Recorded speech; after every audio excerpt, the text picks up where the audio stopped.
Hola, buenas tardes a todos, todas y todes. Mi nombre es Joya, soy parte de la agrupación Clave Roja, una agrupación de acá de la Facultad de Psicología.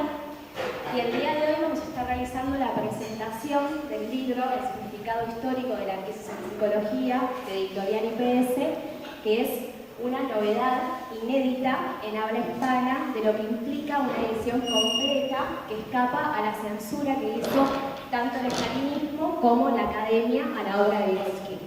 Están presentes Juan, que es docente, es prologuista del libro, es parte de Izquierda Diario, José Castorina, que es especialista en psicología de la educación, Guillet, Vygotsky, muchos de los que estudiamos en esta facultad tuvimos la suerte en algún momento de poder leer algo de sus escritos, de sus aportes, y Alejandro, que ha sido parte indispensable en la traducción de este libro. Para nosotros era muy importante poder ponerlo en debate, poder hacer esta presentación, sobre todo en nuestra disciplina, donde hace ya varios años asistimos a una crisis de la psicología. Esa crisis que muchas veces se presenta solamente como dos opciones posibles, o un psicoanálisis hegemónico o las nuevas terapias ligadas a las terapias cognitivo-comportamentales que buscan un reduccionismo biologicista y del lado del psicoanálisis también una fuerte impregnancia estructuralista. Parte de este libro es también poder aportar a nuestra disciplina, a los debates, para pensar una praxis y una práctica distinta en psicología que esté ligada a los procesos sociales, que esté ligada también a la sociedad y pensar sobre todo, rescatando el método marxista, la dialéctica entre individuo y sociedad. Muy breve, les dejo con el panel. Vamos a seguir charlando, intercambiando y disfrutar esta presentación. Gracias.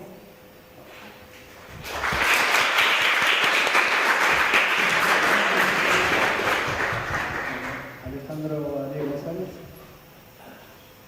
Bueno, ¿qué tal? Buenas tardes. Gracias a todos por haber venido.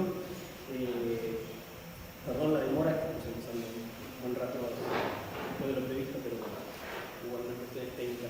¿Se escucha? ¿No? Ahí. No sé si... Bueno, ahí. ¿Se escucha bien? Bueno, hemos dividido la presentación en tres ponentes, como ya saben. Yo voy a empezar con una presentación, propiamente voy a mostrar un poco mi idea es contarles en qué momento se inscribe la publicación de este libro, en qué tradición, por qué se está publicando un libro como este en Argentina en estos momentos, qué historia hay detrás de eso. Nada surge así por generación espontánea. Y luego contarles ya algunos momentos más específicos de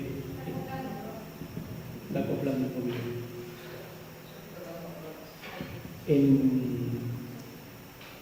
Digamos, después de pasar por ese marco general, hacer un poquito de historia, contar un poco algunas características específicas de las traducciones de Vygotsky al castellano y concretamente de este libro y por qué es una edición completa por primera vez a nivel mundial. ¿Sí? Lo que sigue es obligar, por cuestiones técnicas, a apagar la luz. No sé si se ve lo mejor, todo lo bien que quisiéramos, pero...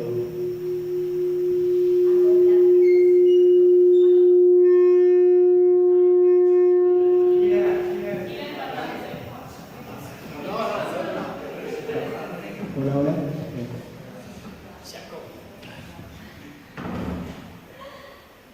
Ahora sí. Bueno, lo que no pueda hablar, más o menos yo lo voy comentando de manera que un poco voy a ayudar a sus ojos. ¿Sí?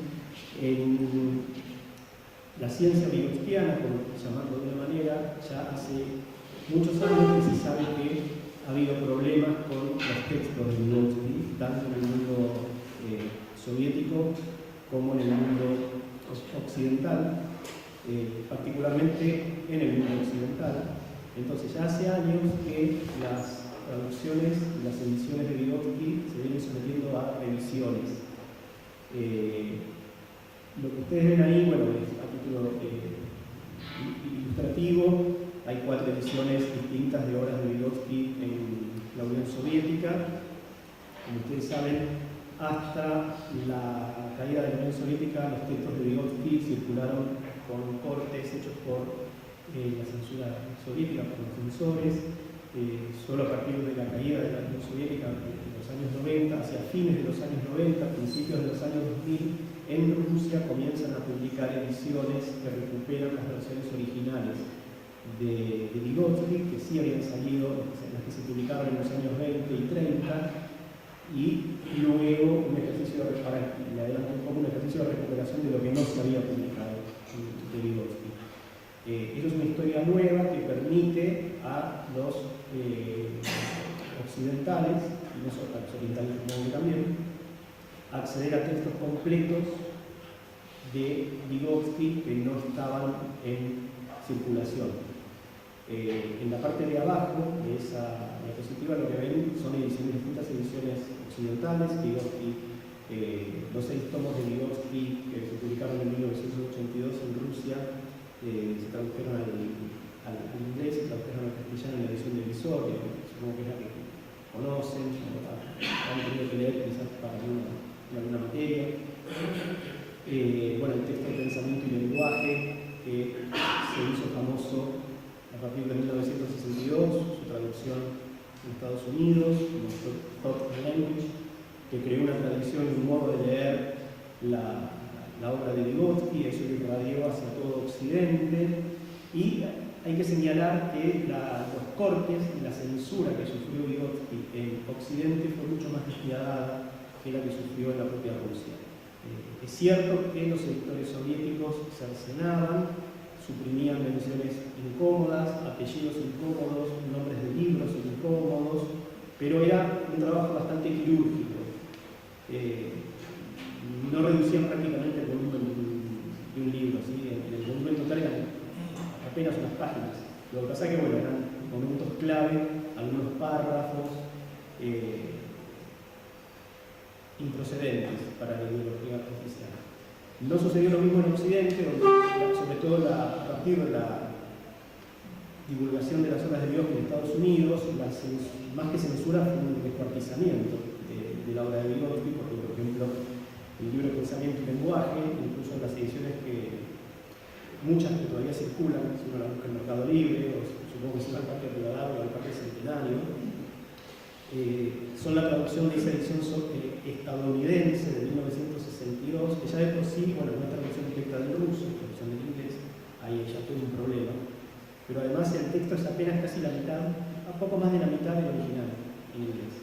Por eso hablo de descuartizamiento, ya no de censura, ¿no? Fue brutal la intervención de los editores.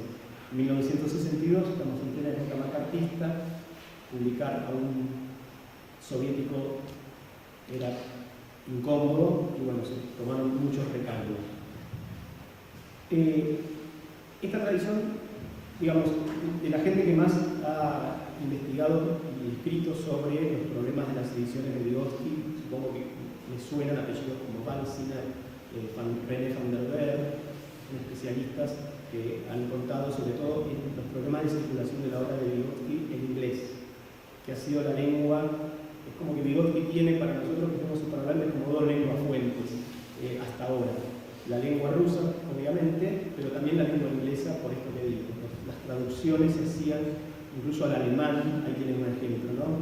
Denken Inspiration. La traducción alemana de Pensamiento y Lenguaje fue hecha del inglés de 1962. Todas las que se hicieron de ahí tenían el mismo problema, la traducción de la mitad del texto, con todas las intervenciones hechas por los estadounidenses. A partir de los años 2010, lo que se viene haciendo es, además de las revisiones, esto es un trabajo ya propiamente hecho que están haciendo los rusos, con sus dificultades,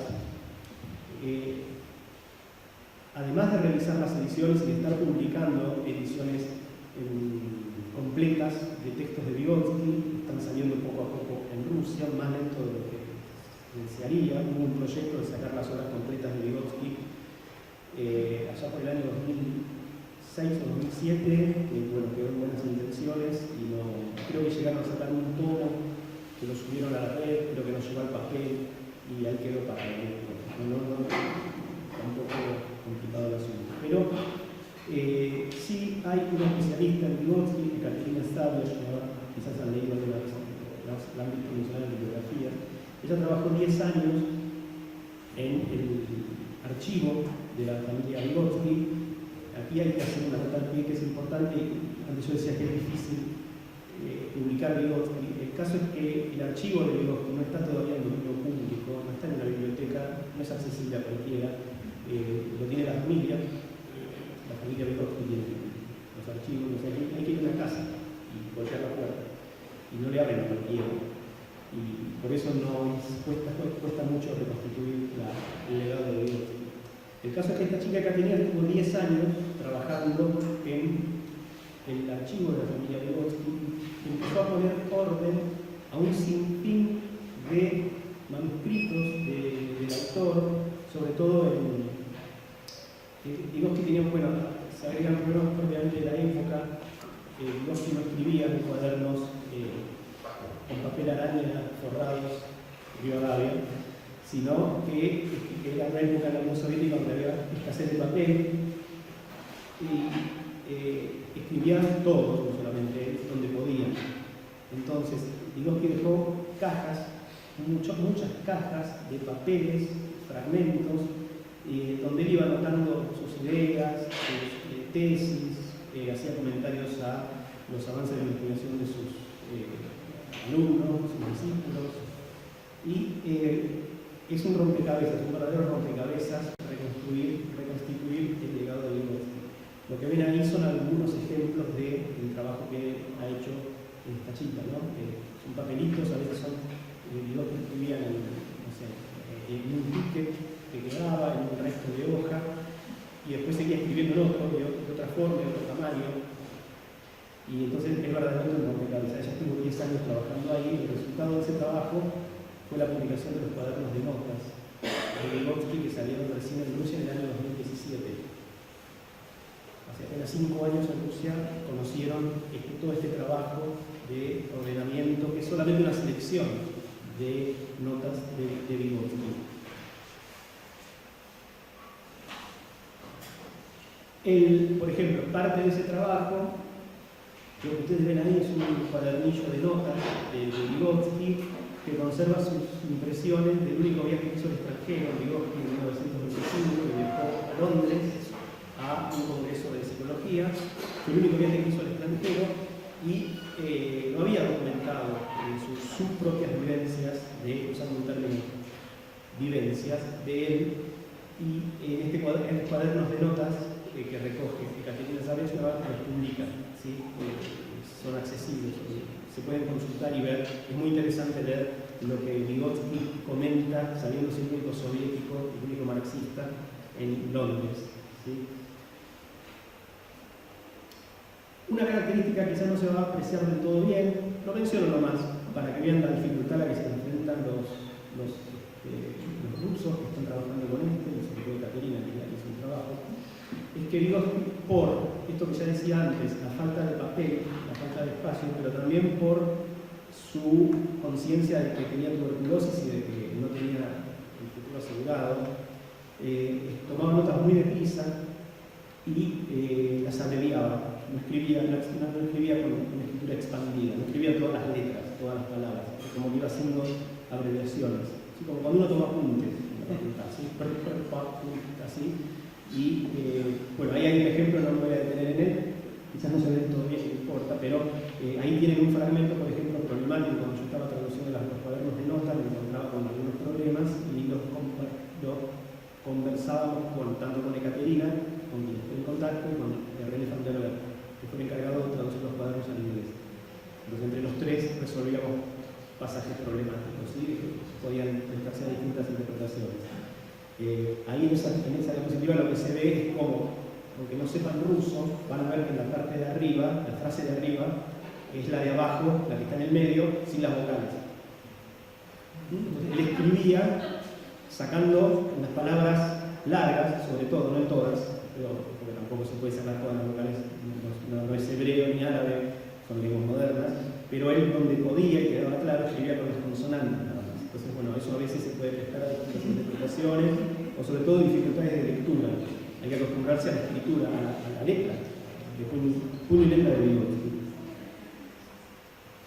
Bueno, así llegamos al libro que estamos presentando hoy, que es el significado histórico de la crisis de la psicología, y que viene a resolver o a subsanar dos grandes problemas que había específicamente con este texto. La historia de este texto es bastante corta porque se publicó por primera vez, a diferencia del Pensamiento y Habla o de otros que se publicaron en vida de Vygotsky, tiene una historia más larga de ediciones soviéticas y occidentales. Este texto se publicó por primera vez en el 82, en la edición de 6 tomos de Vygotsky, y sirvió como fuente para su traducción.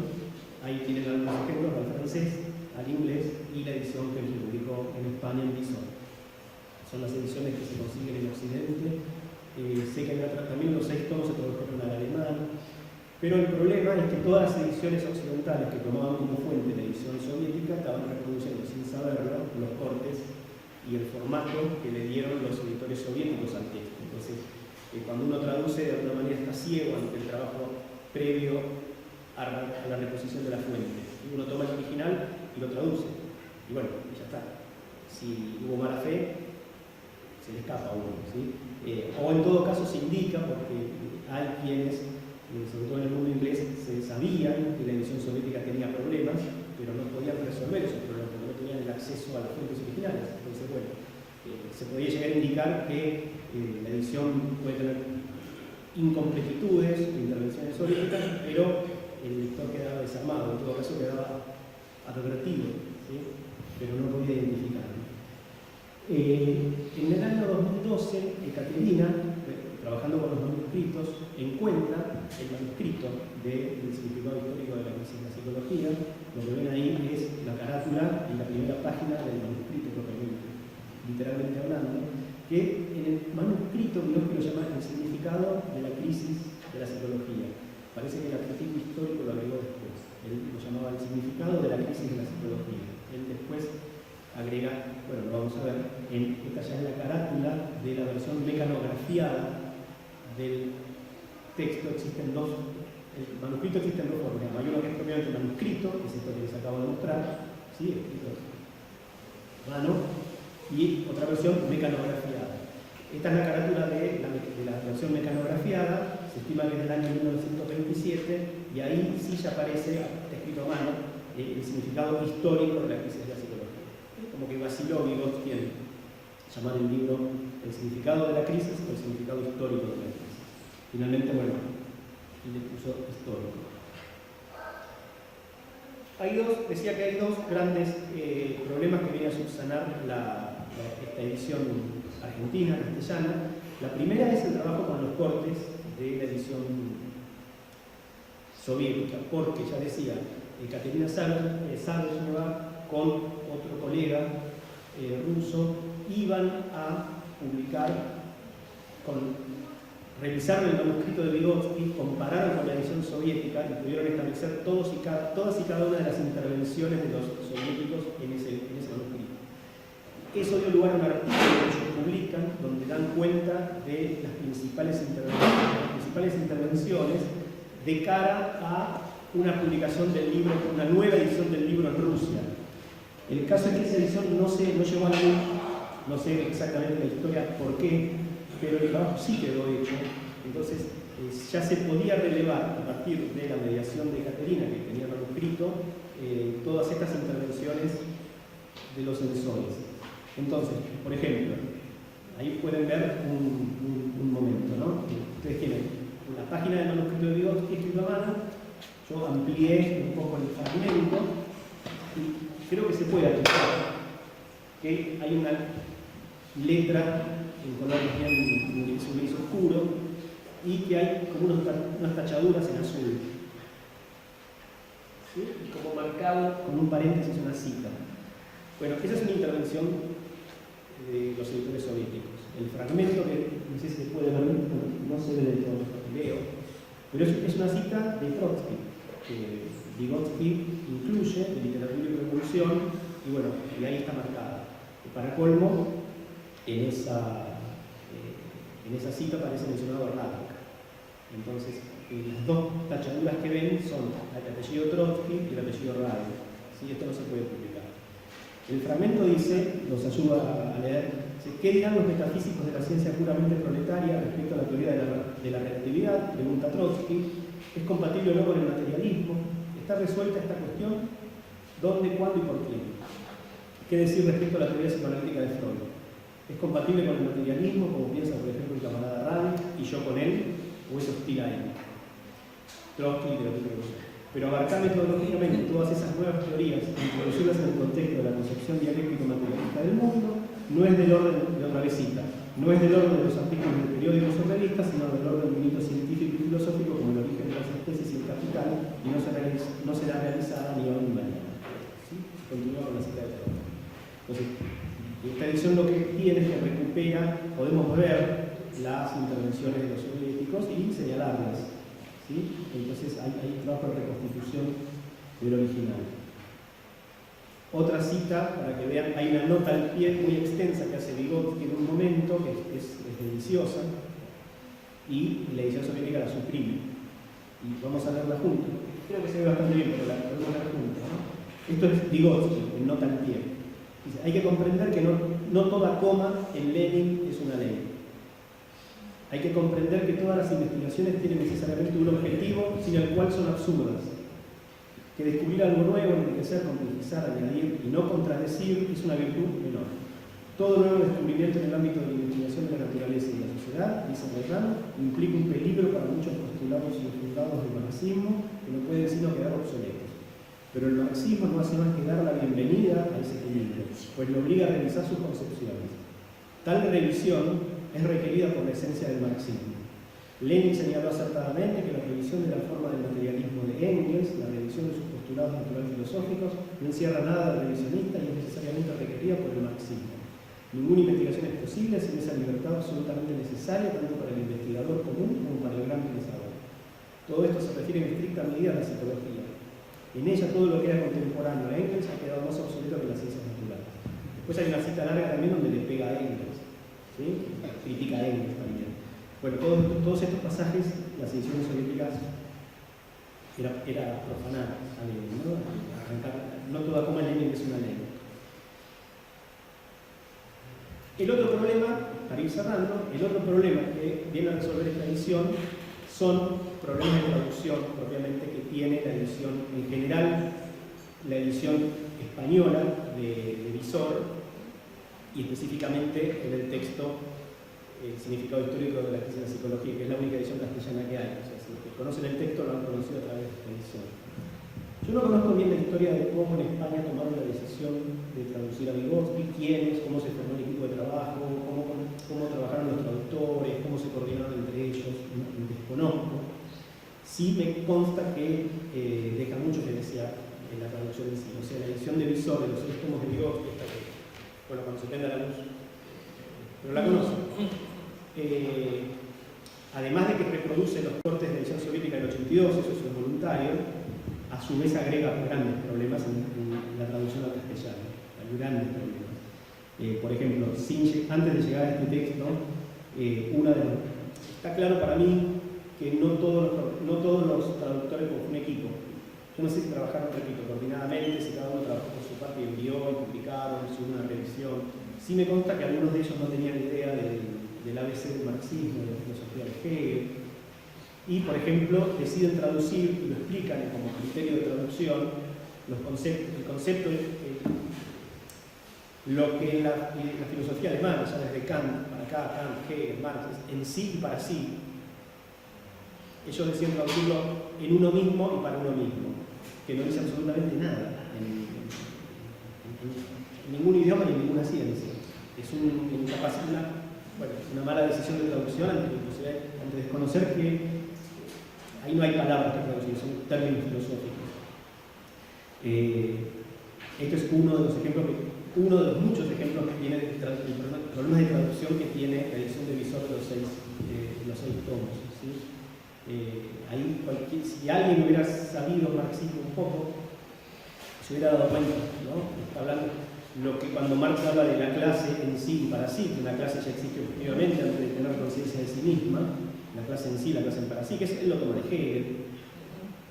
Digo que lo está llevando al terreno el aprendizaje de cómo llega el chico al concepto. Y el concepto dice, existe en sí antes que para sí. El chico empieza a utilizar conceptos antes de ser consciente que está utilizando conceptos. Entonces, Marx, clase en sí para sí, concepto en sí para sí. Bueno, eso que es transparente, la edición de Visor lamentablemente no lo recoge, inventa sui generis, un concepto en uno mismo, concepto para uno mismo. Otro ejemplo, que para mí fue una muy mala decisión, es el concepto de, bueno, incluso no me importa, no lo digo, pero lo que son el pensamiento en complejos, del que habla Vygotsky, lo traduce como pensamiento complejo.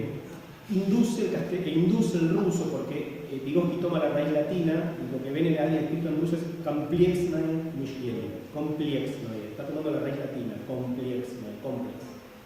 Pero me parece que fue una mala decisión porque en castellano, yo no sé cómo no lo vieron, decir complejo, pensamiento complejo, supone un estadio superior de algo, ¿no? Matemática compleja. No es lo simple, esto es algo más complicado, ¿sí? Pensamiento complejo, me parece, quisieron respetar adjetivo por adjetivo, me parece una mala decisión. Digo que no está hablando de pensamiento complejo, está hablando de pensamiento en complejos, que es pensamiento en conjuntos. ¿Sí? Los que conocen la teoría de Vygotsky saben, el chico establece sus propias asociaciones antes de llegar al concepto. Esto en cuanto general problema de traducción. En este libro, por ejemplo, nos encontramos con, para que vean, yo los invito, después de mi charla, que si es como dejar una semilla, ¿no? Desconfíen de todo texto traducido, incluso de los míos, porque yo tampoco soy Gardel, pero porque muchas veces leemos pasajes, esto pasa sobre todo cuando leemos filosofía, que leemos pasajes que son completamente oscuros y uno los atribuye al autor. Y a veces es el traductor que es un lío enorme, y cuando uno lee en el original o en otra lengua, resulta que no es tan complicado, pero para el traductor fue un problema enorme. Y a veces no nos damos ni cuenta en frases que parecen tan inocentes. Miren esta frase, nos ayuda a leer, ¿no? No sé si se ve. En cualquier estadio de desarrollo, vamos despacio, es una frase abstracta. En cualquier estadio de desarrollo es posible aislar, diferenciar y abstraer las exigencias que plantea la propia naturaleza sobre los fenómenos que se deben estudiar en el nivel actual de conocimiento de que se dispone. Leanla despacio, otra vez, piensen, mastiquen. Es como una frase inocente, ¿sí? Es posible aislar, diferenciar, abstraer las exigencias que plantea la propia naturaleza sobre los fenómenos que se deben estudiar en el nivel. Uno cuando lee, esto pasa por arriba, ¿sí? Porque va a buscar los conceptos, los nudos del texto. Pero resulta que en el original, lo que dice es esto: en cualquier estadio de desarrollo de la ciencia podemos distinguir, diferenciar, abstraer las exigencias que la propia naturaleza de los fenómenos estudiados plantea en un nivel dado de conocimiento. Compárenlas. Es una sutileza, pero dice mucho.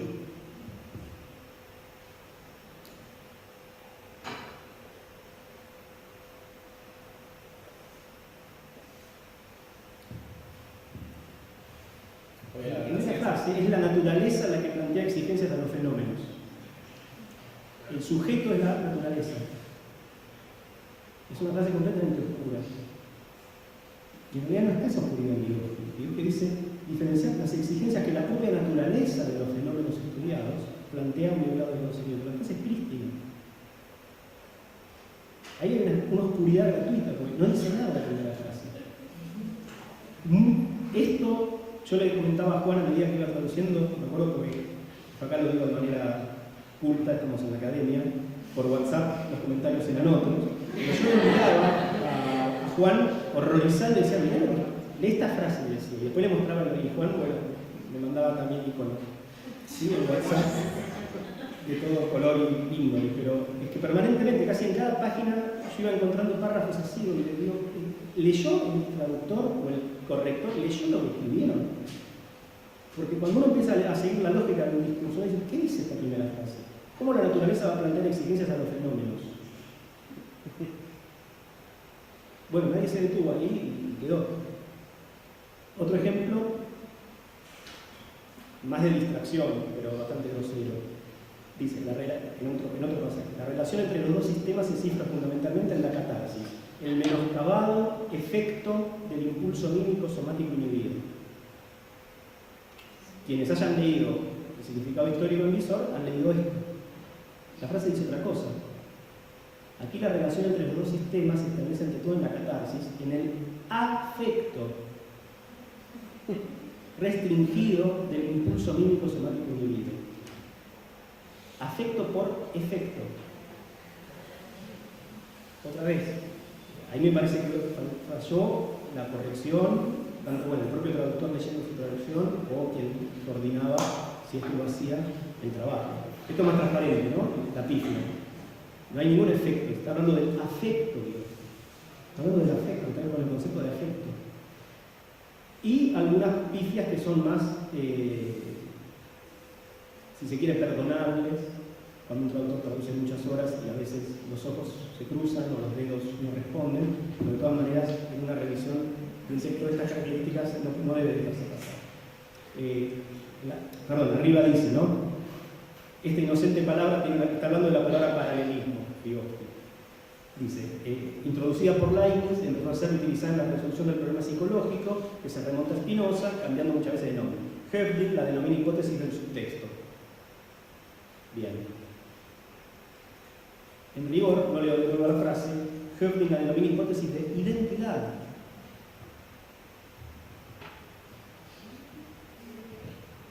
¿De dónde sale subtexto? Además, en una categoría de la crítica literaria, en medio de un texto psicológico, como que hay un despiste que es raro que en una relectura no se haya encendido la luz amarilla, ¿no?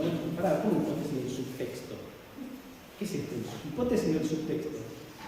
Bueno, así es como ha circulado Vygotsky, y así es como circula. Es hipótesis de identidad. Y encima la pone inclusiva en el original, la subraya, la enfatiza. Bien, para cerrar, bueno, lo que vemos es esto. El texto que estamos publicando en Argentina hoy es la primera versión a nivel mundial de este texto, porque como les dije, en Rusia no se llegó a publicar esa versión revisada. Por suerte quedó un material que me sirvió mucho para el trabajo a mí, y como no hay traducciones a otros idiomas que den cuenta de este trabajo de los especialistas rusos. Entonces, en castellano, resulta ser que en castellano estamos publicando en el año 2022 un texto casi 95 años después de publicado, descrito, pues se publicó en el 82 en Rusia. Es la primera vez que reproduce la totalidad del texto tal como Vygotsky lo había concebido. Bueno, eso es de mi parte.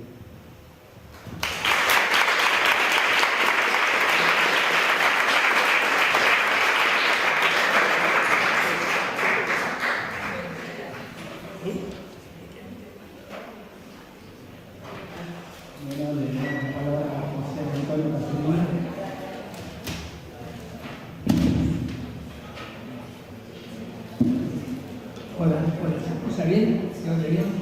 Bueno, agradezco, por supuesto, no soy del palo y soy ya de la facultad hace muchos años, de manera que es un gesto de generosidad que se me sol y hacia las ideas del haber invitado. Solamente quiero aclarar que no soy especialista en psicología educativa, como me presentó la compañera.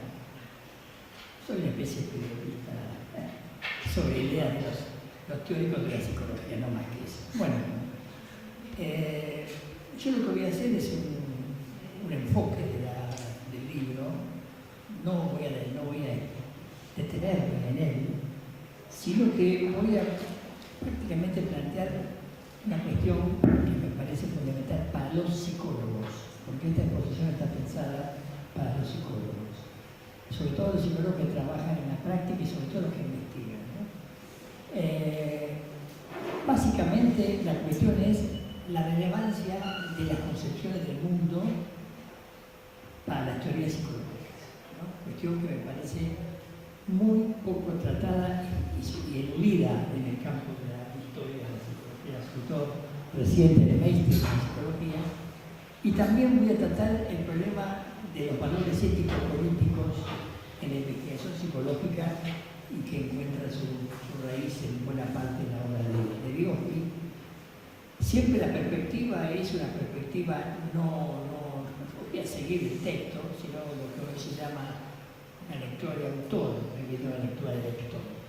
No busco esclarecer el texto vygotsiano, al revés de lo que compenso a ellos con tanta claridad, sino mirar desde los problemas actuales de la investigación psicológica en particular, como desde ahí mirarlo a Vygotsky, interpelarlo en un sentido amplio y por supuesto muy positivo, ¿no? Primeramente, entonces, para nosotros, para mí al menos, y creo que para Vygotsky también, y lo dice claramente en la página 57 del libro, literalmente, la dialéctica es ante todo una concepción del mundo, en un sentido amplio, pero también es una metodología de investigación psicológica y es una teoría del desarrollo. Estos tres aspectos son los que yo voy a enfatizar en lo posible, sobre la base de una serie de preguntas del tipo: ¿qué es una visión del mundo? ¿Qué quiere decir que es una metodología? ¿Cuál es la intervención en las explicaciones de la novedad psicológica? ¿Se puede afirmar que esta categoría es a priori? ¿Cuál es el estatus epistémico del pensamiento de Vygotsky cuando en interpretaciones neo-vygotskianas se abandona la dialéctica? ¿Qué enseñanza deja el pensamiento dialéctico vygotskiano para los psicólogos del desarrollo en particular? ¿Se puede hacer investigación y práctica psicológica sin un compromiso ético-político? Bueno, obviamente es demasiado, no podría de ninguna manera, pero voy a leer algunos pequeños párrafos que podrían quizá iluminar un poco lo que yo pretendo hacer, ¿no? Obviamente este libro es fundamental, si bien es un libro donde las ideas no están suficientemente maduras, las que desarrolló durante años de investigación después, los criterios teóricos y filosóficos básicos están en este libro por primera vez en la historia de la psicología moderna, planteado de manera explícita, y que por supuesto entonces constituyen un punto de partida para todo colega interesado en este tipo de cuestiones. Bueno, en primer lugar, en la obra de Vygotsky, en este libro aparece claramente algo que hoy es central en el debate psicológico contemporáneo, en todo el siglo XX y lo que va del siglo XXI, que es la crítica que él hace a lo que yo llamo el pensamiento de la escisión, o sea, pensamiento anclado en la historia de la modernidad, asociado a otras cosas que no puedo detenerme acá ahora, pero que apunta a considerar que los factores de la experiencia psicológica se pueden considerar de manera separada, de manera exclusiva, excluyente, en las formas clásicas que se deriva a partir de la obra cartesiana, que es el dualismo filosófico, ¿no? Hecho, valores, teoría, práctica, individuo, sociedad, cultura, naturaleza. Bueno, la lista sería extensísima, digamos, de manera que o bien un factor es excluyente de los otros, o bien permanece junto a los otros en una relación de no relación. Este es el famoso próximamente cuerpo, particularmente en la historia del pensamiento filosófico. Bueno, la idea es que en oposición a esta perspectiva dualista ontológica, es una teoría, hay una visión del mundo incluye necesariamente una tesis ontológica. Y la tesis ontológica con la que combate Vygotsky y la que nosotros hoy tratamos de también combatir es la tesis de que el mundo es un mundo o bien mecánico o un mundo reducido a ciertos componentes y, digamos, un mundo donde las relaciones no son lo central sino los elementos. Esta perspectiva, digamos, hegemónica en la psicología contemporánea, claramente hegemónica en el mainstream, se llama el mainstream de la psicología, pone de relieve el hecho de que, en primer lugar, la materia, para una buena parte de los psicólogos y los neurocientistas en particular, la materia es una materia puramente natural. Yo creo que esta es una tesis potente, digamos, que forma parte del sentido común de los investigadores y de muchos colegas que trabajan en el campo psicológico, el sentido común académico, como suele llamarse, no el sentido común de afuera, sino de adentro de la vida académica, está dentro de la investigación. La creencia en que, por ejemplo, para decirlo torpemente, el individuo y sus procesos cognitivos, y esto se acerca a lo que la colega me decía, que soy una especialista en educación, psicología educativa, efectivamente la idea que hay un procesamiento de información mental, digamos, separada de la cultura y del mundo exterior, la idea de que se puede estudiar la psicología de alguien o los procesos cognitivos por adentro, entre comillas, ¿no? Sobre la base de una tesis innatista, etc. No voy a entrar en detalle. Pero sí lo que me importa es mencionar que la idea de materia que hay acá es la idea de la materia puramente orgánica o físico-química. Cuando ustedes le preguntan a un neurocientista sobre este texto, lo podría discutir en el CONICET con muchos colegas de ciencias exactas, en particular, biólogos, médicos y profesores de determinada facultad que hacen neurofisiología, la creencia, sin poderla explicitar, de que en el fondo estudiar a los seres humanos es en el fondo estudiar sus redes neuronales o las estructuras moleculares que subyacen a las redes neuronales. Lo interesante de esto es que no siempre que generalmente no está explicitado de manera verbal ni argumentativa. Esto queda para los filósofos, pero los colegas que trabajan en la investigación tienen una especie de filosofía materialista, naturalista clásica, a la Feuerbach, digamos, que está metida dentro de su práctica, pero sobre la cual ellos no tienen ninguna argumentación crítica. Y este es el problema central, pero muy central de toda la investigación psicológica. De manera que hay en Vygotsky claramente una tesis, más que engelsiana, una tesis de Marx, que es que la materia es historia y es práctica social. Es también naturaleza, pero esencialmente el hombre es una interacción dialéctica entre naturaleza y cultura, y que entonces el materialismo histórico constituía, al menos en mi lectura, el núcleo duro de la interpretación de Vygotsky, ¿no? Una dialéctica que está sentada en el proceso de la praxis, una dialéctica de la acción del hombre sobre la naturaleza, esencialmente, no la naturaleza en sí misma, sino el hombre lo que hace con la naturaleza.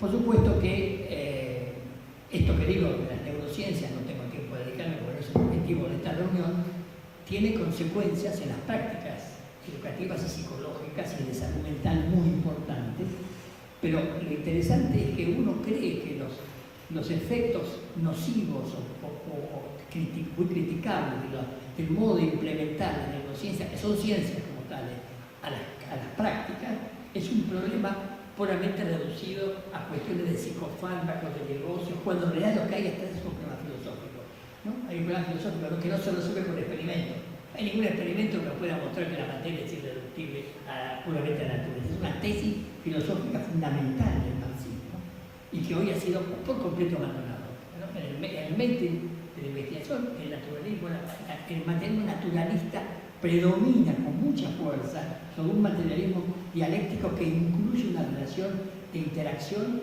entre la naturaleza y la cultura que es la que nos ha hecho hombres, para decirlo en pocas palabras, ¿no? Entonces, bueno, esto es lo primero. Lo segundo es que en la concepción del mundo dialéctico, en la cosmovisión, también hay ciertas tesis epistemológicas, no siempre tampoco explicitadas, pero en Vygotsky, que es clarísimo en el libro, hay una oposición al empirismo, una oposición radical a que el conocimiento nazca del contacto directo con la experiencia y luego el proceso inductivo, digamos. Y por supuesto, el rechazo epistemológico muy fuerte a lo que en esta facultad tiene una buena fuerza en los investigadores que son del campo de la psicología experimental, los cognitivistas, los neurocientistas, que son una mayoría de investigadores en el CONICET de esta facultad.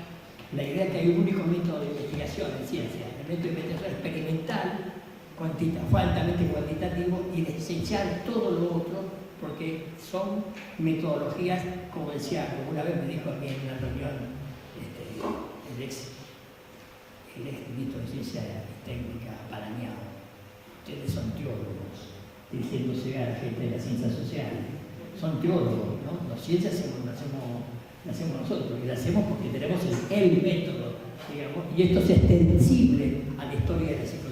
Gran parte de los psicólogos han hecho eso.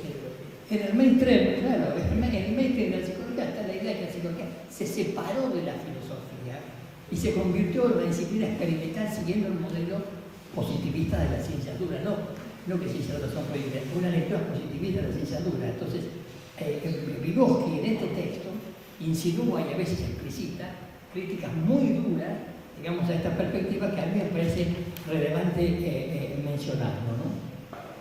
Por supuesto que no voy a repetir lo que dijo el colega, que habría que ser muy largo en pensar cómo Vygotsky estuvo asociado a la filosofía espinosista para romper con el dualismo y a la filosofía de Hegel y Marx para pensar la cuestión de que el encuentro conflictivo con los objetos culturales es central en la conformación de la conciencia, ¿no es cierto? El lenguaje. Sin embargo, Vygotsky, digamos, trabajó sobre la dialéctica hegeliana, pero puesta de pie, en el sentido de Marx, digamos, que no es simplemente pasar de la espiritualidad hegeliana a la materia, sino pasar a la praxis, que es el lugar fundamental donde se produrán los procesos dialécticos.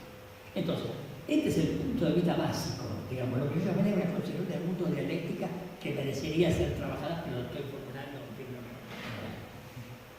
Esa perspectiva básica es la que está detrás de lo que Vygotsky va a llamar en toda su obra, hasta el final, una metodología dialéctica. La idea de que para elaborar las categorías de la psicología general hay que hacerlo desde el punto de vista dialéctico. Y en el libro, haciendo mención a los autores con los que Vygotsky trabajó en la vieja Unión Soviética, en aquella época había una violenta discusión casi con otros autores, para muchos de los cuales la psicología no era más que aplicación de la dialéctica. Este es un problema, un riesgo intelectual, digamos, del cual no es fácil desprenderse, sobre todo lo que tenemos una historia ideológica de militancia política, ¿no? Por el contrario, Vygotsky se esforzó en pensar la reforma de la psicología, inspirado en el modo en que se produce y organiza el conocimiento científico. Es la famosa tesis del capital, ¿no? La tesis de Vygotsky de que las leyes de la formación capitalista no fueron inferidas por Marx desde la dialéctica, sino que debió trabajar con categorías específicas como el valor o la renta. O sea, el capital no es aplicar la dialéctica, que es una categoría en sí misma realizable y muy compleja, sino que trabajó en un campo específico para el cual la dialéctica funcionó como una herramienta para dar cuenta de los procesos de transformación, ¿no? Decía Vygotsky en el texto, para crear una teoría intermedia, metodología o ciencia general, será necesario develar la esencia del grupo de fenómenos correspondientes, las leyes, sus variaciones, sus características cualitativas y cuantitativas, su causalidad, crear la categoría y conceptos que le son propios, es decir, crear su capital. Esto es bien interesante, digamos, ¿no? Porque es un ideologismo, creer que la práctica de la ciencia es una inferencia de las concepciones del mundo. El mundo enmarcan, contextualizan, condicionan, permiten plantear los problemas científicos, pero hay un proceso que es específico del campo de investigación sobre el cual la dialéctica juega este rol, ¿no? Por lo tanto, los principios explicativos propios de la psicología general deben ser compatibles con las tesis de la dialéctica y el materialismo, pero no provienen de una extrapolación o aplicación de las tesis filosóficas. Por el contrario, deberían ser capaces de atrapar los rasgos característicos y generales de un proceso psicológico. La psicología debe descubrir o establecer, al examinar los fenómenos del desarrollo, tanto en sus aspectos cualitativos como cuantitativos, la legalidad de sus transformaciones, el tipo de causalidad en juego. O sea que, al modo de Marx, para la génesis del valor monetario, es preciso elaborar una teoría intermediaria alrededor de los fenómenos, una psicología general o una dialéctica de la psicología, así lo llamamos, ¿no? Entonces, encontramos en Vygotsky un marco epistémico relacional o dialéctico, tanto ontológico como epistemológico, que emergen de un trasfondo cultural, no solo de las ideas filosóficas de Marx, sino del contexto social y de las disputas que contextualizan la producción de la psicología vygotskyana. Y ahí la encarnación de esas condiciones en los valores a los cuales me voy a referir finalmente. Toda la historia de la psicología, no solo Vygotsky, se puede no explicar, pero hay condiciones sociales que las han permitido, ¿no? O sea, la psicología no es meramente una implementación de un filósofo, sino que hay un contexto social, hay disputas, hay relaciones de producción, hay Eduardo Brunner, en algún trabajo muy interesante, mostró cómo la división del trabajo, trabajo manual e intelectual, etc., está en la base del desarrollo de la razón y la modernidad. Estas decisiones que yo cuestionaba, estas dualidades convertidas en dualismo, son resultado en buena medida de la división del trabajo, ¿no? O son condicionadas por la división del trabajo. Quiere decir que pensar la psicología, esto para los psicólogos, no se la puede pensar solo como un proceso metodológico y de creación de conocimiento separada del contexto histórico en el cual fue producida, porque ese contexto marca mucho la manera en que se hace ciencia, ¿no? Y sobre esto voy a volver más adelante, ¿no? Es decir, que el marco epistémico del que yo estoy hablando, este conjunto de tesis filosóficas, epistemológicas, ontológicas, y luego lo voy a añadir al final los valores, en ella se sitúa la investigación psicológica, en ella se sitúan los problemas. ¿Qué tipo de problemas se plantea un investigador? ¿Qué tipo de método se plantea un investigador? ¿Qué tipo de modelo explicativo se plantea un investigador? ¿Qué cuestiones excluye y qué cuestiones incluye? ¿Qué se hace visible del mundo? Depende del marco epistémico que está en la cabeza de los investigadores, aunque ellos no lo sepan. Y este es el tema central sobre el cual habría mucho que decir. En la metodología, la cual he estado conversando con ustedes, sigue el dictum de Hegel y Marx: comprender un objeto de investigación, el lenguaje, la palabra, los sistemas psicológicos, los procesos de desarrollo de los niños con dificultades o los niños ciegos. En cualquiera de esos casos, la unidad de investigación, ¿cuál es? Son las unidad de los contrarios, la unidad de interrelaciones en su totalidad, las contradicciones que constituyen un fenómeno. Analizar un fenómeno en sus múltiples determinaciones, en sus oposiciones, y la unidad de esos contrarios es permanentemente el modo que tuvo Vygotsky de hacer teoría. Acá la dialéctica se ve clarito que está respecto a una temática en relación a la constitución de un conocimiento específico sobre un objeto específico. El principal problema de Vygotsky era transferir esta perspectiva metodológica general a la investigación psicológica concreta, construyendo justamente las unidades de análisis. De este modo, un proceso de desarrollo podría ser estudiado en los términos de la unidad que contiene a los procesos y tendencias que le son propios. Más aún, el autor intentaba identificar las relaciones y oposiciones que contribuían a su producción. Bueno, ¿qué pasa con la dialéctica en la explicación del desarrollo?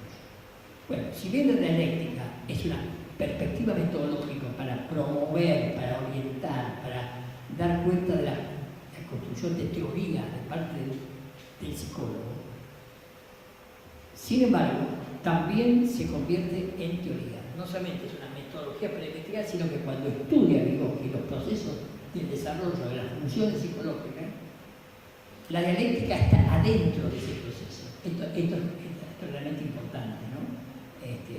Vygotsky hace explicaciones dialécticas sistémicas de los cambios, digamos, de las funciones psicológicas, sobre la cual obviamente no me puedo detener, no tengo tiempo, pero está claro que el marco epistémico da lugar a un campo metodológico, y el campo metodológico se realiza en la explicación que hace de los procesos de desarrollo, ¿no? Habría muchos ejemplos que podríamos...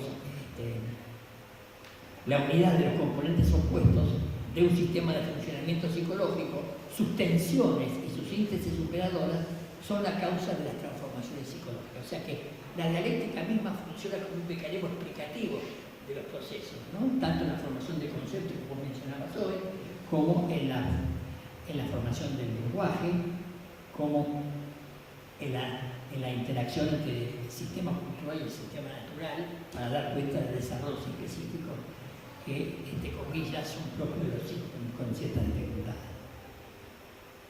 Pero, si yo hablo en estos términos de dialéctica, ¿cuáles son los rasgos de la dialéctica que estamos comentando? En primer lugar, la dialéctica se sostiene indirectamente por la investigación de los científicos. La dialéctica no se puede pensar sin la práctica de la investigación en un campo de conocimiento determinado que van de las ciencias naturales a las ciencias sociales.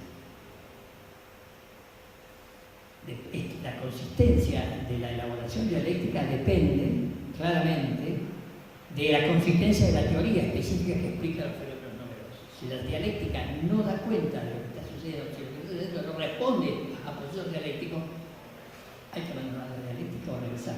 Como muy bien dice Vygotsky en la página 168 que vos leíste, claramente donde dice no hay nada que no sea revisable. No hay nada que en contra, bueno, eso debe haber sido suprimido, ¿no? Porque él abre claramente el campo de que el marxismo no es el revisionismo de los estalinistas. Lo que es la teoría marxista existe y vive todavía hoy a la medida que la transformamos en función de atrapar problemas que son originales, ¿no? Más aún, hoy estaríamos en condiciones de pensar, yo por lo menos personalmente, que no hay una única dialéctica, no hay diversas dialécticas. Una cosa es el marco epistémico dialéctico general y otra cosa son los procesos dialécticos que adquieren modalidades diferentes al estudiar campos distintos. No es lo mismo la complementariedad física que la dialéctica que estudia Vygotsky en el proceso del desarrollo, ¿no? Para dar un ejemplo torpe, son dos dialécticas distintas, pero responden a ciertos alineamientos generales, pero luego la dialéctica se constituye en los procesos específicos. Otro rasgo importante es que usar la metodología dialéctica para construir teoría en Vygotsky y en los psicólogos que les pueden interesar esto no sustituye a los métodos específicos. Con hacer dialéctica, pensar problemas dialécticos, nosotros no sustituimos a la indagación clínica, a la indagación experimental, no sustituimos a la observación natural, a los procesos narrativos, nada de eso que es propio de la investigación psicológica desaparece porque haya dialéctica, sino que todo lo contrario, esos procesos están iluminados porque la metodología dialéctica permite mejorar su interpretación. Otra pregunta interesante, bueno, por supuesto que hay problemas acá filosóficos, pero para esto obviamente, porque Vygotsky, dada el contexto justamente histórico-cultural de la época, adhería a la tesis de Engels, la tesis que la dialéctica del pensamiento reflejaba la dialéctica de la naturaleza. Vygotsky pensaba que había una especie de sistema filosófico básico que Engels había desarrollado, hoy eso está en bastante discusión, ¿no? Pero no es motivo de esto de entrar en esta discusión, no. El valor de Vygotsky va más allá, que pienso yo, de algunas tesis circunstanciales de la época, ¿no? Uno puede perfectamente defender las conclusiones de Vygotsky e incluso ampliarlas por sus discípulos, sin necesariamente debatir la tesis de que hay una materia que se refleja en el pensamiento de manera, la famosa teoría del reflejo, digamos, que hoy es bastante poco aceptada. Bueno, pero último. Y otro rasgo de la dialéctica, la resolución de las contradicciones no es inevitable. Justamente lo que los críticos del marxismo han hecho, ¿no? Los críticos como Foucault, como Deleuze, digamos, son grandes pensadores, pero no han entendido la dialéctica. Ellos creen que la dialéctica está condenada a ser un proceso de inevitable resolución de los conflictos. Y los conflictos no son inevitables de resolverse, porque hay condiciones históricas, hay condiciones sociales, hay condiciones de investigación, en el caso de que se hable de conflictos en las investigaciones, que hacen que no es inevitable, porque si fuera inevitable, entonces estaría todo, habría un determinismo potente, y nosotros hoy somos partidarios de una cierta indeterminación en el desarrollo, que clava en el fondo del equilibrio. Una cosa es las profecías de Marx sobre el socialismo, otra cosa es la ciencia marxista sobre el socialismo. Marx nunca creyó que las contradicciones de las interacciones productivas y las fuerzas productivas fuera una contradicción que inevitablemente se iba a resolver. Esto depende de las condiciones históricas, de las condiciones de lucha. Si no, veamos el punto contemporáneo de no tengo tiempo de hablar esto. Y lo último, que la dialéctica no es una cáscara vacía, como decía muy bien Eduardo Bruno, que se puede aplicar a cualquier cosa. Cualquier cosa es dialectizable, falso. Solo es dialectizable lo que es proceso, lo que es cambio, lo que es transformación. Lo que es pensamiento formal, eso no es dialéctico. No hay contradicción entre la dialéctica y la contradicción lógica. Marx denunció las incoherencias de muchos de los economistas con los que discutía. Pero además hizo dialéctica. La dialéctica no implica barrer con todo. En eso hay que ser, colegas, muy cuidadosos y esto vale mucho para la psicología. antes de entrar en los valores que me quedan, ¿cuánto quedan para los valores? ¿No? 24. Digo, pero también hay un problema, compañeros, perdón, y compañeros y compañeras, porque como dijo el colega, hay un proceso histórico de tergiversación de la obra de Dios. Pero también hay un proceso histórico en el mundo occidental de cuestionamiento, queriendo ser bigotiano. Ese es otro nivel de análisis, ¿no? Es el nivel de análisis de los contextualistas, los psicólogos como Rogov, Leibniz, Matuso, que es un exiliado ruso, que por razones aceptables, digamos, cuestionaron, digamos,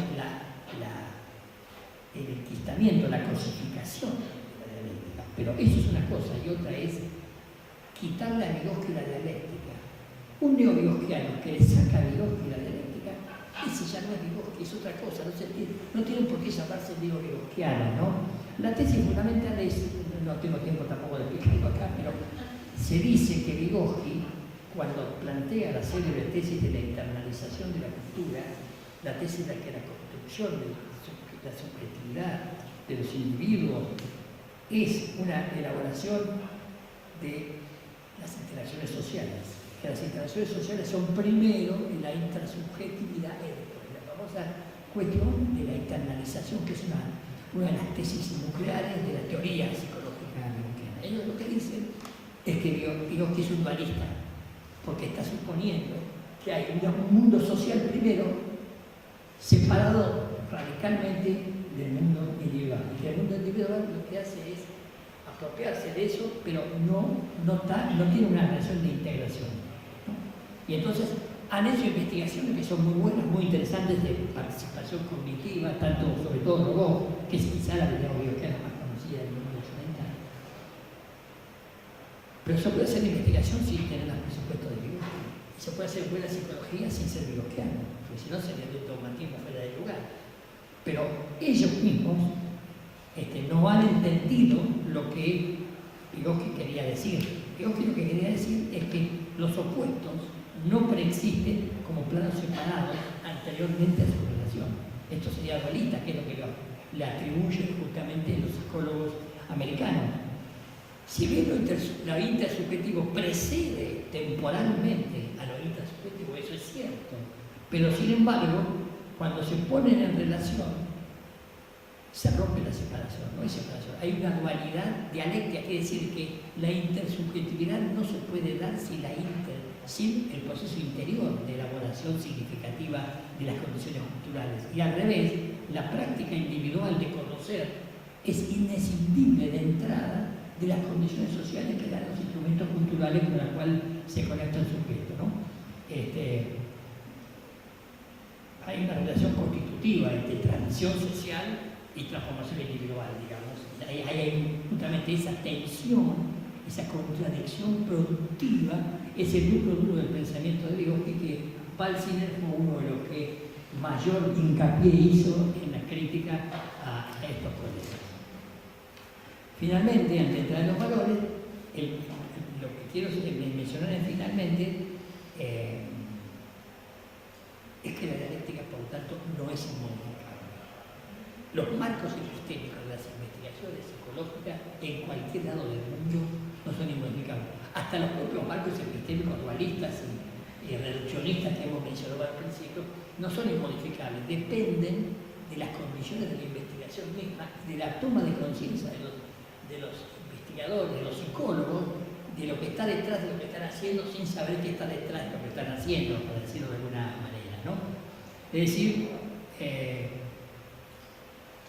podemos decir que la propia manera filosófica amplia en que inevitablemente se coloca un psicólogo no es inmodificable, es revisable si lo exige el proceso investigativo.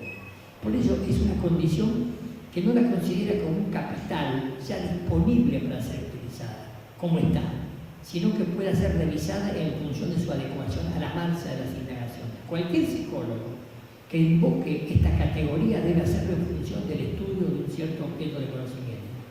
Algo análogo sucede con las investigaciones de las ciencias sociales respecto a la construcción construcción de la subjetividad social, ¿cierto? Es decir, que se requiere de una teoría específica acerca de los procesos que ya he mencionado, respecto de los cuales la reconstrucción de su constitución se puede caracterizar como dialéctica.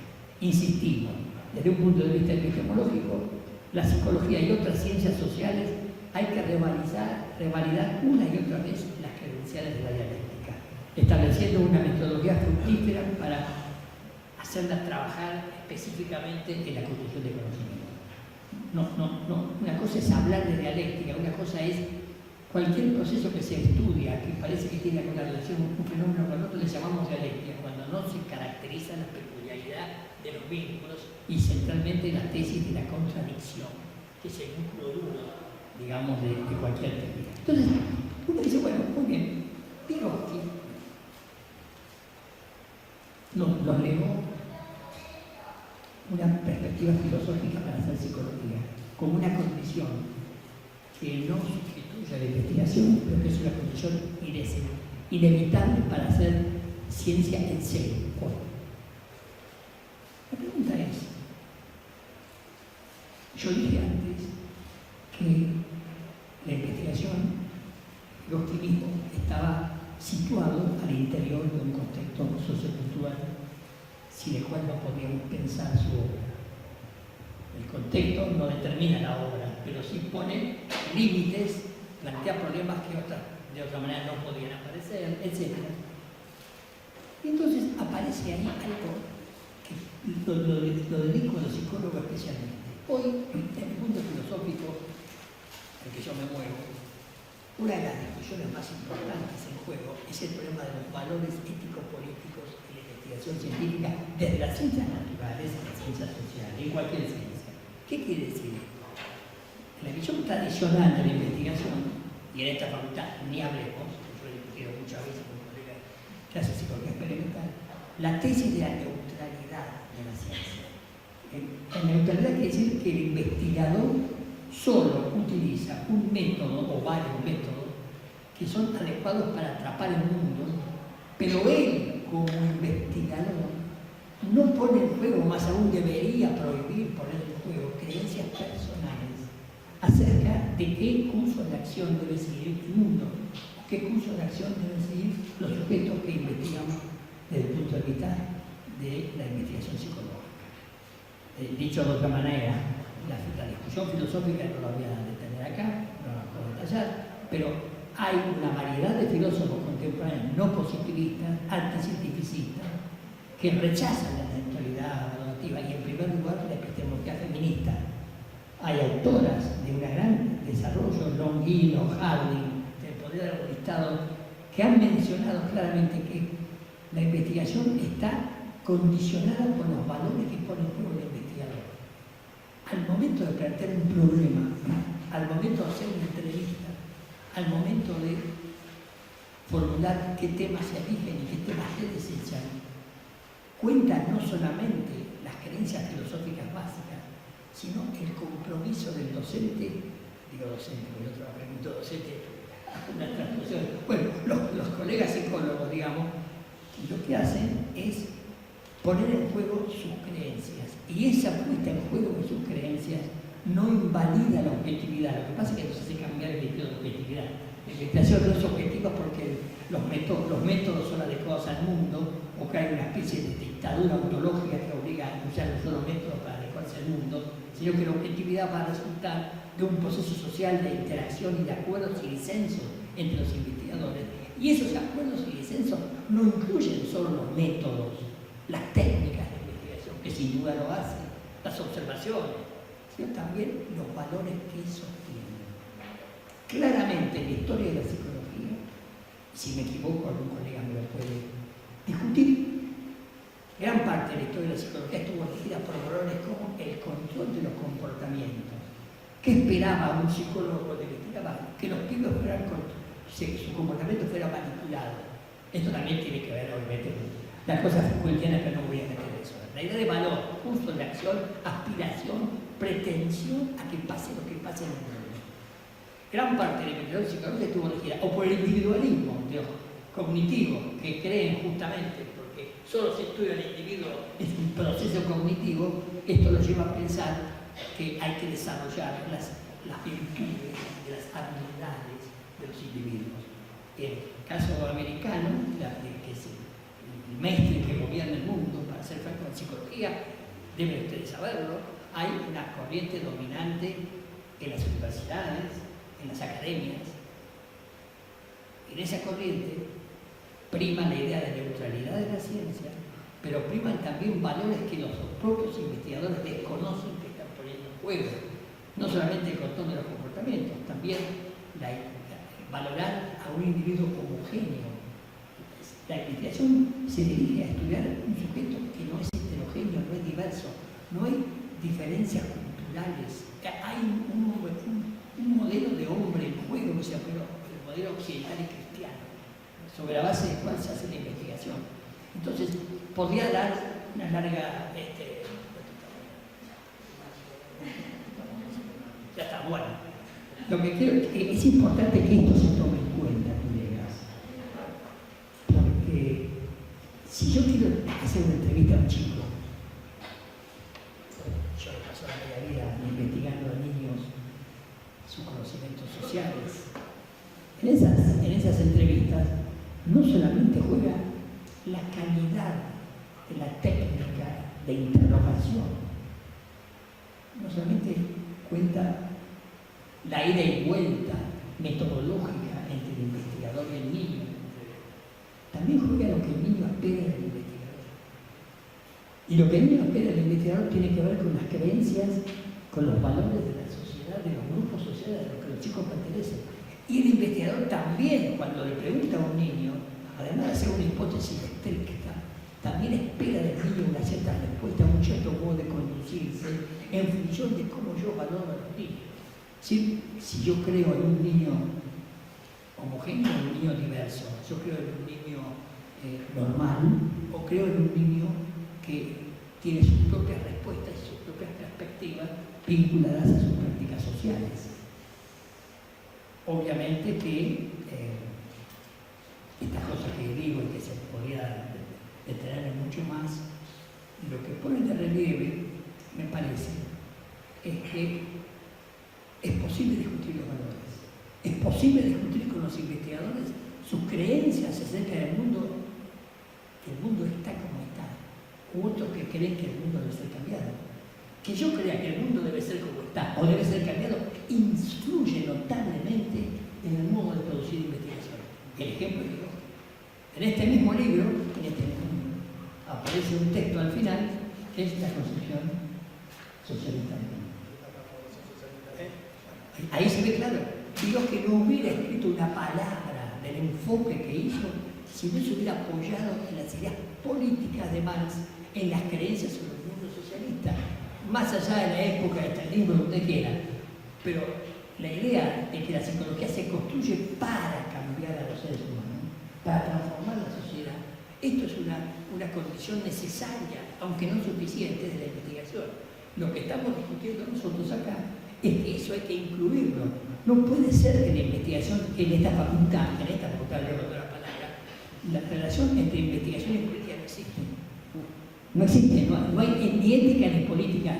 Solamente hay una ética para elegir el lugar donde se va a trabajar y evitar, digamos, que los sujetos sean, digamos, tergiversados en su autonomía. Eso está bien, pero digo, la idea de que la ética de los investigadores, su compromiso social, decide mucho sobre su investigación, esta es una cuestión que aquí no está planteada. Entonces, en términos generales, terminando, para los psicólogos de la Facultad de Psicología de la Universidad de Buenos Aires, a la que pertenecí muchos años, fui bastante maltratado. Hay varias lecciones, 3 nada más. La primera, que no hay investigación psicológica sin filosofía. Dicho de otra manera, ojalá nunca se hubiera hecho una facultad de psicología que hubiera seguido filosofía y letras. Ojalá las facultades de psicología hubieran tenido un contacto más directo con un pensamiento crítico y no con el pensamiento de repetir autores, o en todo caso hacer filosofía cuando Lacan la hace, pero no, citar a Lacan, pero no pensar por su cuenta. Acá el problema filosófico es central. Hay que explicitar el lugar inevitable de la filosofía en la elaboración de las condiciones generales de la elaboración de un programa de investigación. Hoy, la investigación metateórica, que se llama, es una parte constitutiva de la investigación. No se trata solo de emplear métodos, técnicas estadísticas, sino que también hay que reflexionar sobre la naturaleza de aquello de lo que vamos a tratar. La segunda es que, efectivamente, hay una obligación de los psicólogos, apenas entiendan esto, que no lo inventé yo, lo dijo Vygotsky, todo lo que dije está en Vygotsky, o casi todo, hay que reflexionar sobre esas condiciones. O sea, es una condición para investigar, reflexionar sobre las condiciones de concepción del mundo que está atrás de lo que hacen. Si esa reflexión no existe, la psicología es ciega, completamente ciega. Y la tercera es que los psicólogos deberán asumir que los valores éticos políticos son constituyentes y constitutivos de su propia investigación y que hay un debate racional posible sobre esos valores en el colectivo de investigadores, digamos, no tomado individualmente, pero creo que esta también es una herencia de Vygotsky, aunque Vygotsky no dice una palabra al respecto. Pero sin embargo, si se lee con cuidado el texto, está atravesado por la lucha de la clase obrera. Y ahora hay muchas luchas sobre la clase obrera, pero tiene que haber, si no hay un criterio de transformación, entonces la psicología que se hace puede tener algunos rasgos científicos, pero seguro que le falta una parte. Bueno, discúlpenme la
Bien, voy a tratar de ser lo más breve posible y señalar algunas cuestiones. En todo caso, después vamos a abrir para algunas intervenciones y preguntas.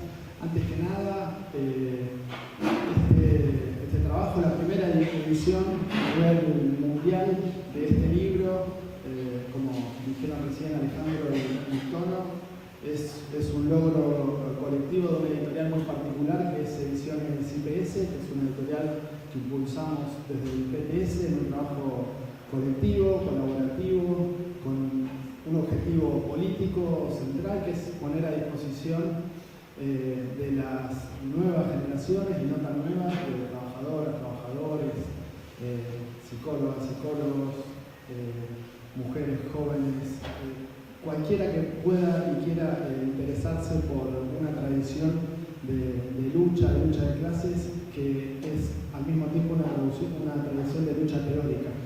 No hay práctica revolucionaria sin teoría revolucionaria, como decía un revolucionario famoso. Bueno, creemos eso efectivamente y la editorial intenta hacer eso y lo estamos haciendo y logrando, digamos, un ida y vuelta entre diferentes temas, no solamente de autores marxistas clásicos como Trotsky, Lenin, Gramsci, incluso elaboraciones propias, sino últimamente con una colección de ciencia, incluso últimamente con una colección de ecología y marxismo, y este libro es el tercero de una colección de ciencia y marxismo. El primero fue Genes, Células y Cerebro, de Steven Hilaire-Roth, un neurocientífico y una socióloga de la ciencia.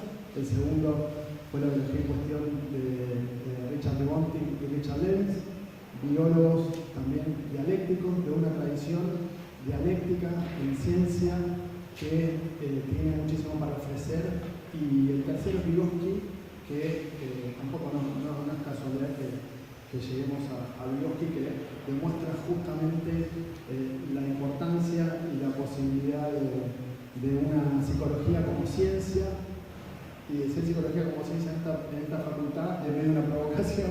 En algún momento, digamos, el modernismo neoliberal imperante hizo y hace todavía, digamos, que hablar de ciencia sea hablar de positivismo, y esto es justamente una muestra de que se puede hacer ciencia de una perspectiva no positivista, no reduccionista, contra cualquier tipo de dualismo y de mentalismo, a condición, como decía Antonio recién, de retomar las herramientas de la dialéctica marxista y de quienes la pensaron, elaboraron: Marx, Engels, Lenin, Trotsky, como ahora voy a comentar un poco, bueno, y Vygotsky poniéndola en juego de una manera creativa, para nada dogmática, y siguiendo esa tradición. Entonces, bueno, ese es el sentido, digamos, como terminamos un poco ahí en el prólogo, intentamos poner esto, el sentido histórico en el cual publicamos este libro es poder pensar otra psicología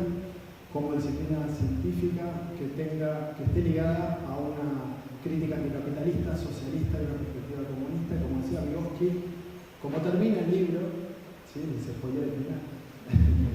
Bueno, el final del libro hay toda una discusión sobre la psicología.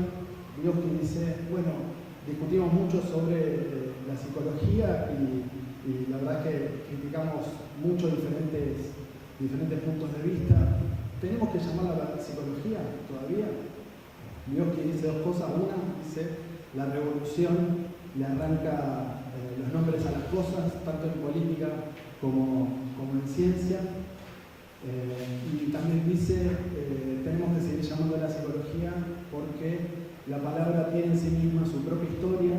Nosotros ahora tenemos en nuestras manos la posibilidad de hacer otro tipo de psicología, y a esta psicología la vamos a seguir llamando psicología, aunque estamos discutiendo un método para que sea un instrumento de conocimiento científico y de emancipación social, pero a condición de saber que en una sociedad que no sea presa de la alienación capitalista, en una sociedad como por la que peleamos, sin clases sociales, es esa psicología y la subjetividad que va a investigar se va a parecer tan poco a la psicología que conocemos ahora, de la subjetividad alienada con la cual nos enfrentamos, como decía Spinoza, la constelación del perro el perro animal de cuatro patas.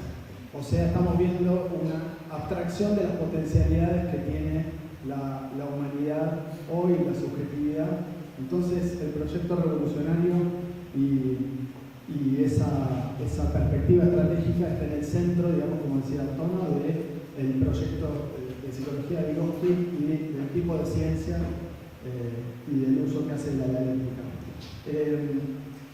Algunas cuestiones más puntuales. Bueno, como decía Alejandro, ya contó, la obra de Vygotsky es una de las más celebradas, pero al mismo tiempo de las menos conocidas de lo que es la psicología moderna. Digamos, se conoce poco qué pensaba efectivamente Vygotsky. La mayoría de los textos que se leen o no son de Vygotsky o son directamente resúmenes, como contó Alejandro. Y este libro lo que permite es comprender cuál es el proyecto programático de Vygotsky para la psicología. Ahora bien, tampoco se conoce mucho que la obra de Vygotsky es inentendible si no es a partir de las condiciones de producción de la obra, que son la revolución, básicamente, digamos, todo el proceso revolucionario en Rusia.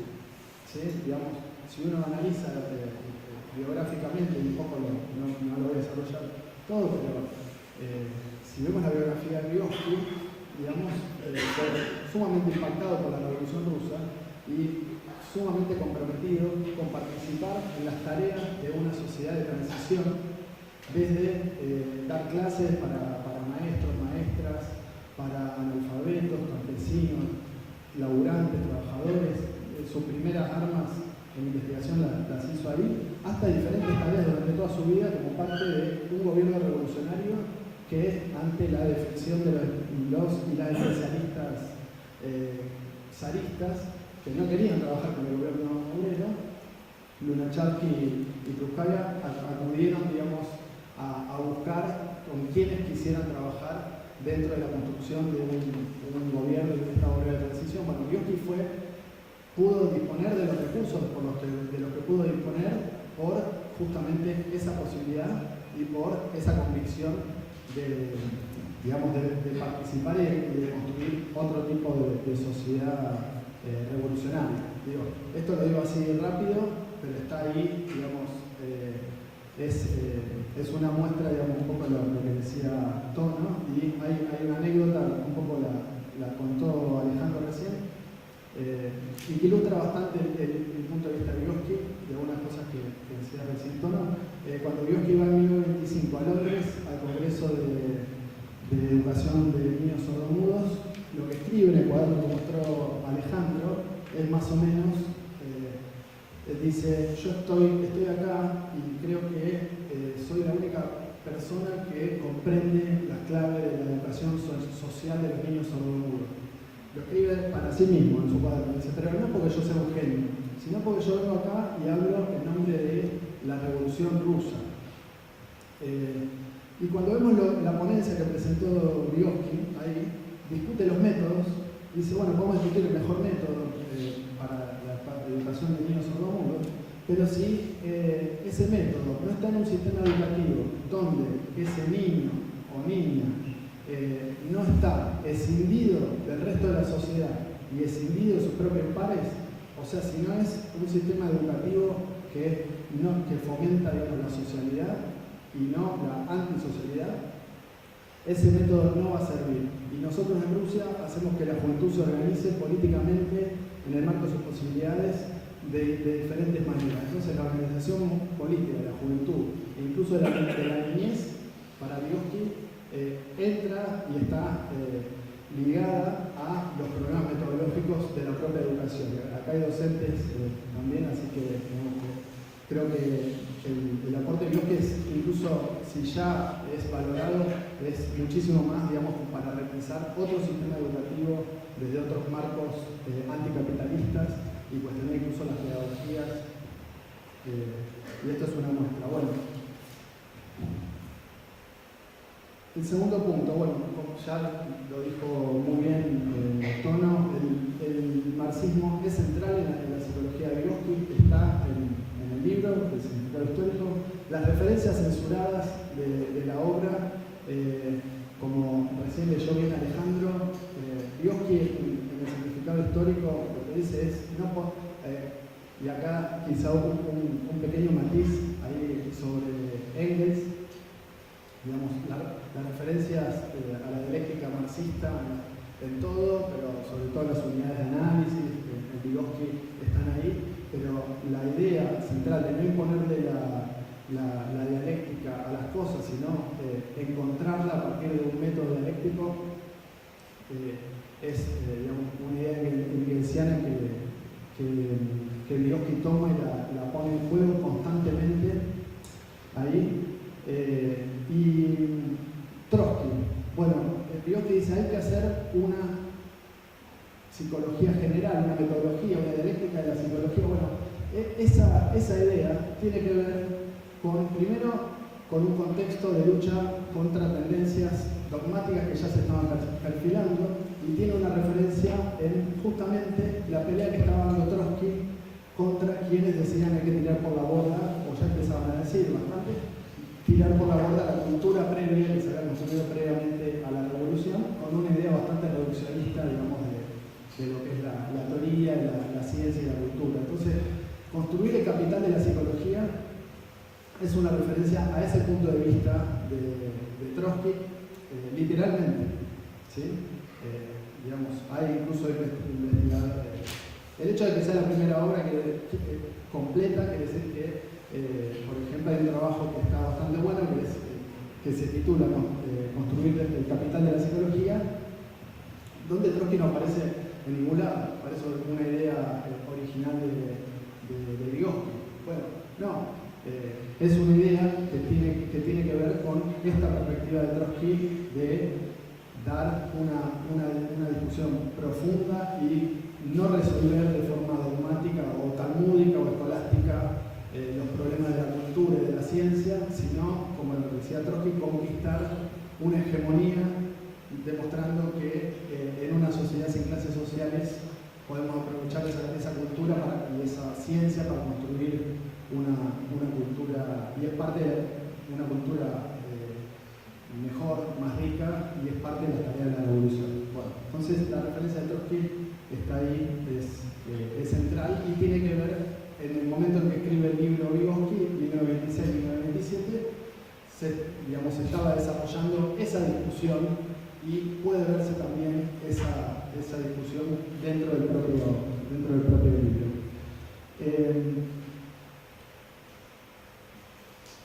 Bien.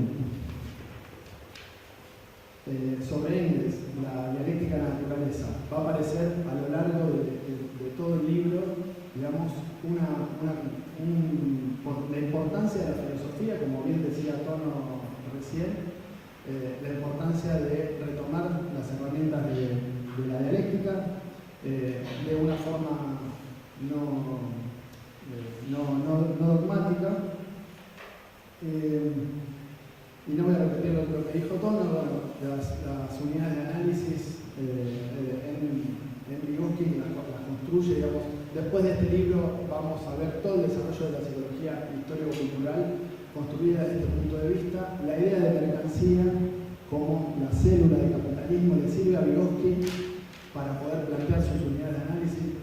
Y aunque no está mencionado en el libro, si leemos los cuadernos de anotaciones que tradujo Alejandro también y que se publicaron recientemente, encontramos que Vygotsky estaba constantemente pensando en esa idea y en cómo, digamos, hay procesos de fetichismo también, de fetichismo de la mercancía, y es una cuestión muy importante a pensar en cómo, digamos, las condiciones culturales en el capitalismo van a determinar procesos intersubjetivos. Bueno, otra referencia muy importante, Lenin. También. Hay dos lecturas muy en general sobre Vygotsky. Una lectura que lo aleja del marxismo, dice, bueno, un genio, aislado, digamos, no hay revolución. Claro, el Mozart de la psicología, había el Mozart, había otra, y el Einstein de la psicología, muy precoz, de 10 años, un genio, así como un rayo en cielo sereno, construyó una psicología increíble, una obra impresionante. Bueno, esa es una visión que predominó mucho después de la muerte de Stalin y, digamos, cómo la obra circuló a partir de esto que contaba Alejandro, de las obras que fueron editadas, sobre todo desde Estados Unidos, y circularon por el aparato del Partido Comunista Stalinista. ¿Sí? Bueno, está esa versión. Pero después hay otra versión que dice, bueno, está bien, era marxista, pero es un marxismo lavado, porque dice, no, la verdad, Marx era un dialéctico, pero Engels no, y Lenin no, eran unos muy poco dialécticos, entonces Vygotsky retoma directamente a Marx.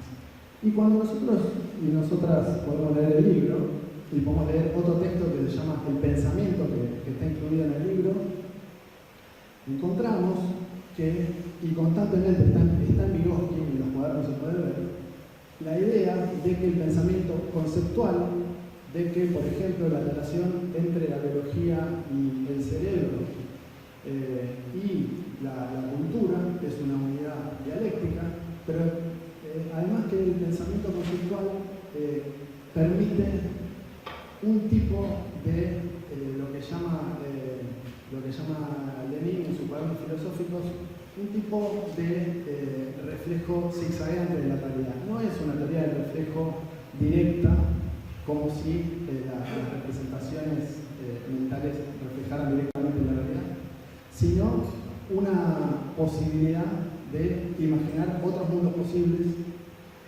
y una dialéctica donde al mismo tiempo que pensamos científicamente podemos pensar e imaginar mundos posibles y, como dice Lenin, la fantasía. Hay una cita, voy a leer nada más, que es esta, más importante. Vygotsky, en el pensamiento que está incluido en el libro, cita a Lenin y dice, discutiendo contra quienes ya en ese momento igualaban mente y sistemas cerebrales o cerebro, Vygotsky dice, bueno, podemos seguir a Lenin, que decía, la aproximación del espíritu humano a una cosa particular, el sacar una copia, un concepto de ella, no es un acto simple, inmediato, un reflejo muerto en el espejo, sino un acto complejo, dividido en dos, zigzagueante, que incluye en sí la posibilidad del vuelo de la fantasía fuera de la vida.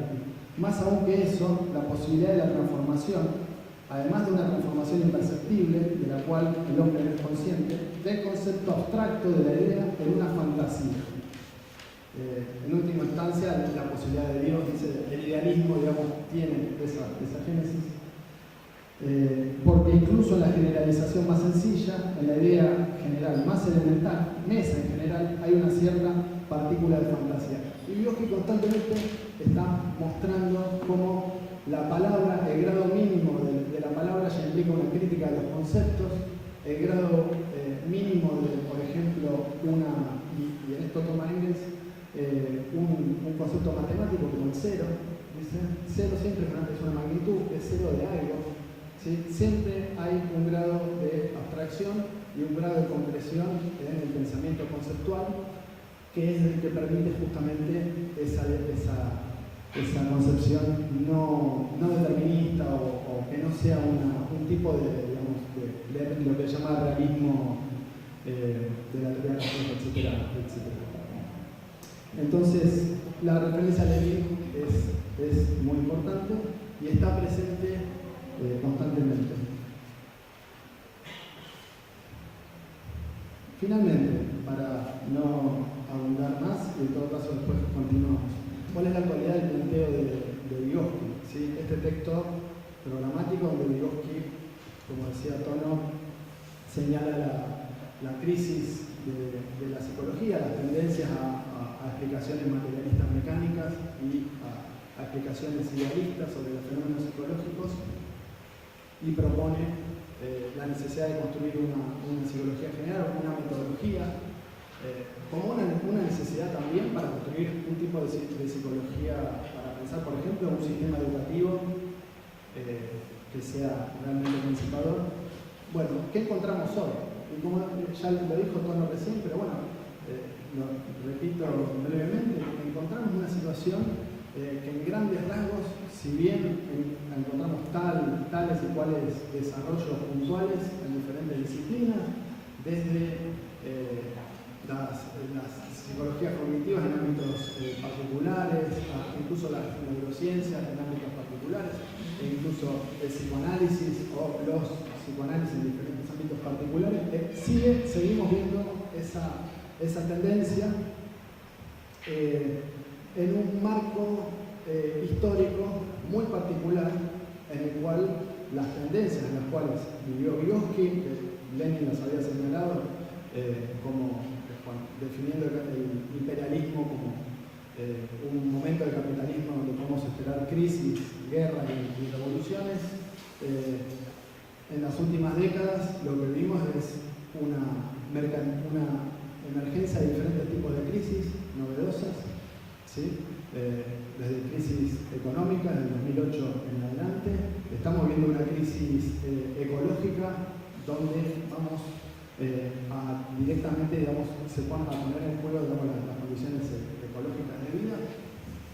Y estamos viendo un auge neoliberal en las últimas décadas de una mercantilización creciente de la vida cotidiana, de explotación creciente de la mayoría de los trabajadores y trabajadoras, precarización de las condiciones de vida, y a nivel psicológico, tendencias también a hacer de eso una fuente de mercancías también, la industria farmacéutica fuertemente también ahí operando, y a normalizar la vida, como decía también Tono, dar explicaciones que naturalizan las condiciones en las cuales vivimos y intentan hacer pasar a estas condiciones como las únicas posibles. Y pienso en dos alternativas, una que es la biologización total, cuando son todos problemas cerebrales, la única que queda es operar a ese nivel cerebral, pero pues también tenemos otras tendencias que son tendencias posmodernas, que tienen que ver también con otro tipo de corrientes, que más bien todo es discurso y la única que nos queda es una salida individual. No se activa. cambiar las narrativas, pelear, incluso hasta intentar transformar los posmarxistas como la CLO, intentar transformar el marxismo en una pelea. Exactamente, olvidándose de la lucha de clase, olvidándose del capitalismo y a nivel psicológico también haciendo una propuesta de, tomando una frase que circula bastante, no retrocedas ante tu propio deseo, como una forma de que te importe cero lo que pasa en el mundo total, no lo puedes cambiar, o como a veces escuchamos en esta facultad, o se escuchaba cuando yo cursaba, digamos, durante la vigilia, es una ensoñación imaginaria, no puedes cambiar nada, la realidad simplemente está en los sueños, en la roca vía de la abstracción. Bueno, todo un aparato posmoderno que lo que lleva a un individualismo donde la premisa es que no se puede cambiar absolutamente nada de lo que nos ofrece, la miseria que nos ofrece esta sociedad capitalista. Entonces, frente a esto, la propuesta de Vygotsky nos permite pensar una psicología como ciencia que permita comprender los procesos sin caer ni en el biologicismo ni en estas visiones individualistas neoliberales interesadas o posmodernas o estructuralistas o postestructuralistas y proponer un tipo de psicología superadora, pero a condición también de constantemente estar pensando la propia práctica y la propia teoría desde una crítica anticapitalista, socialista, de cómo son las condiciones concretas que generan esos procesos que lo vamos a llamar de alienación y sobre todo la posibilidad estratégica de transformar revolucionariamente estas condiciones, ¿sí? La posibilidad, como Vygotsky estaba convencido, de pelear por un tipo de sociedad no alienante, una sociedad sin clases sociales y terminar de forma revolucionaria con el capitalismo y con las crisis y el grado de opresión psíquica y de todo tipo que genera. Así que ese es el sentido, digamos, de la publicación de la obra y bueno, yo corto acá, seguimos intercambiando.